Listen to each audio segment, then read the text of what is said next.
Yes. And here we are, 30 years after, basically in unfinished conflicts.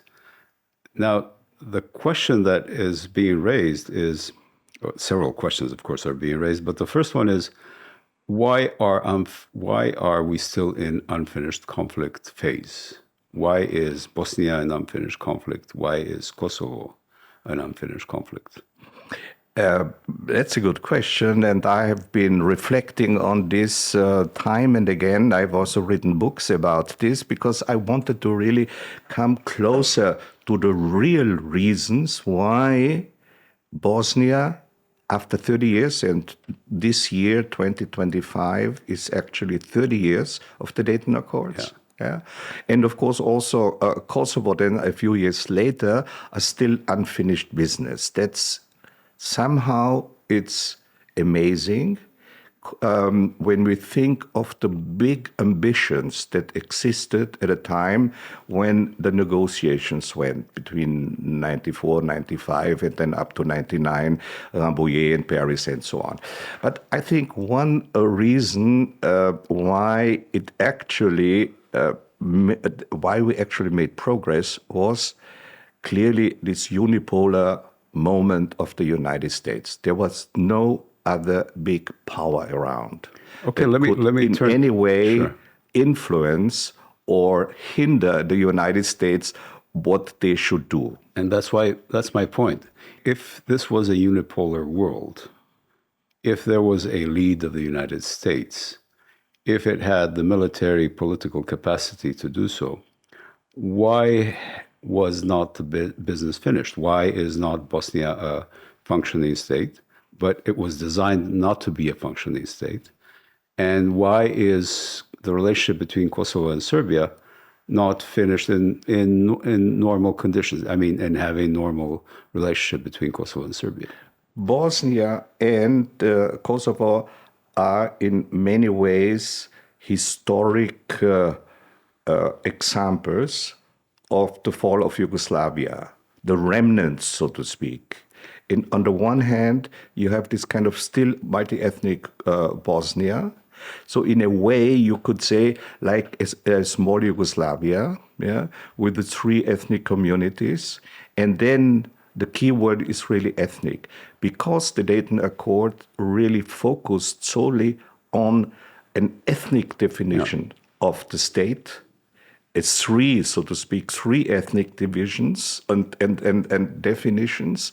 And so therefore, I think this is the core of why it didn't succeed. The dysfunctionality of the state of Bosnia-Herzegovina was already built into the peace accords. Yeah.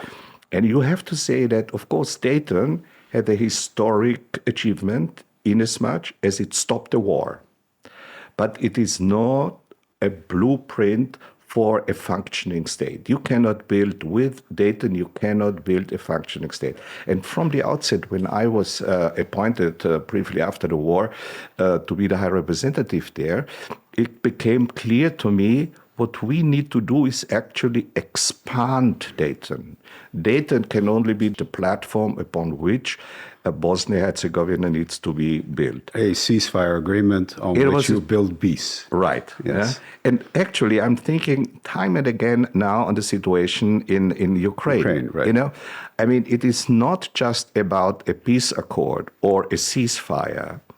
You need to, at the same time, although this is always very difficult, but you need at the same time also think about how will this accord, how will this ceasefire, how will this peace treaty, will it make possible that this post-war country will stand an opportunity, a chance to develop. And this opportunity so far still Bosnia does not have. And of course, coming to Kosovo, there I believe, first of all, this lucky strike of history that in the situation the Americans actually intervened in a relatively small and obscure country somewhere in the Balkans. Right. When you think today, Ukraine, one of the biggest countries in Europe, wealthiest, biggest. The biggest country, population-wise, square kilometers, enormous country. And what is the ambition of the international community, in particular of the Americans? And I'm not just talking about Trump.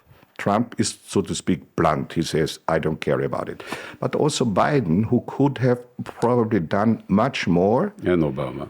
And Obama already at the time. And of course, there were also quite a lot of mistakes made, The Europeans made the big mistakes because there was no strategic thinking around. For the Europeans, Ukraine was part of their Eastern policy. Yeah. But they always forgot to realize that what is for us Eastern Europe is for, and the eastern border of Europe, for Russia, it's the western border of Russia. Yeah, so that was the problem, that this was not really seen. But now coming back to Kosovo, I think the idea clearly was at the time, it's not going to work out to remain within then rump Yugoslavia. The simple reason is, if you apply an ethno-nationalistic policy like the Serbs did, they couldn't even hold on to Montenegro. How could you ask a Kosovo Albanian to remain in a Serb-dominated state if there is no equality? Sure. Yeah? And the interesting thing is, I think the Americans were very much aware that some equality, some ethnic equality needs to be established in Bosnia-Herzegovina. Yeah? But this equality was, of course, done in such a way that they each other have blocked ever since 1995. And the High Representative who is there and who is still there, which I am very critical about, because you cannot be there forever and be the chaperone of a country. Yeah? And only the High Representative is the one who somehow does a job. But now it's already too late. After 30 years, this is not possible any longer to have this kind of external intervention. It will not work. And I think the only way it could eventually work, and Bosnia will remain always the weakest part in this Balkans chain, so to speak, is inclusion into the European Union, so to speak, to get the borders down. But then again, I have to add, while this is a probably good idea, it is far from being realized.